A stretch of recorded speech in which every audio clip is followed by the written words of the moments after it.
ایرو مسرور بارزانی پیشوازی احمد مجید سروکی کتیا و بایا کردستان جبو لجوانی و سردار اسماعیل قهرمان جیهان و صابر احمد اندام دسته ڕێکخستین جەماوەریین پارتی کرد.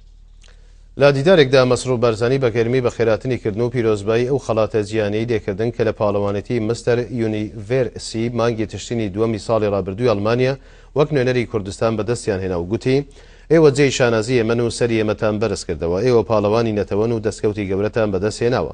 هەروە پیرۆزبایی بە ئەندامبوونی یەکێتیەکەیانی لە یەکێتی ئاسیا بۆ لەشجوانی لێکردن. پاشان سەردار ئیسماعیل باسی لە کار و چالاکیەکانی یەکێتیەکەیان و بەشداریکردنیان لەو پاڵەوانێتیە جیهانیە کرد و گوتی ئێمە وەک نوێنەری کوردستان بە ئاڵای پیرۆز و مارشی نەتەوەی عێراقی بەشدار بوون کە پێشتر هەر لە ڕێگەی بەغداوە بەشداریمان لەو پاڵەوانێتیە جیهانیەدا دەکرد.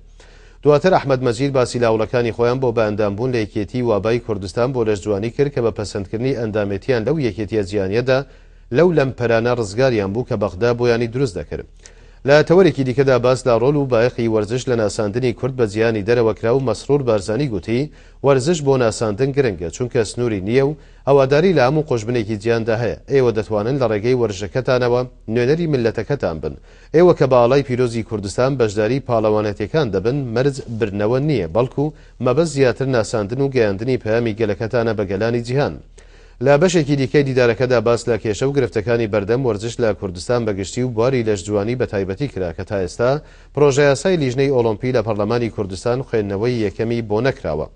هەر پەیوەست بە چۆنێتی چارەسەرکردنی کێشەکان چەند پێشنیارێک خرانە ڕوو بەڕێزیان ئاماژەی بەوەدا کە پێویستە ئەوانەی سەرپەرشتی ئەو بوارە دەکەن کەسانی پسپۆڕ و لێزان بن و گرنگی و بەهای وەرزش بزانن و گوتی ئەوەی ویستی نەبێ پێش ناکەوێت کاتێکیش وەرزشوانێک بە توانای خۆی دەگاتە لووتکە دەبێ پشتیوانی بکرێ و حەقی خۆشیەتی لەلایەن بەرپرسانی وڵاتەکەیەوە خەڵات بکرێ و ملوانکەی ڕێزلێنان وەربگرێ. ئەمەش پێویستە بە یاسا ڕێک بخرێ.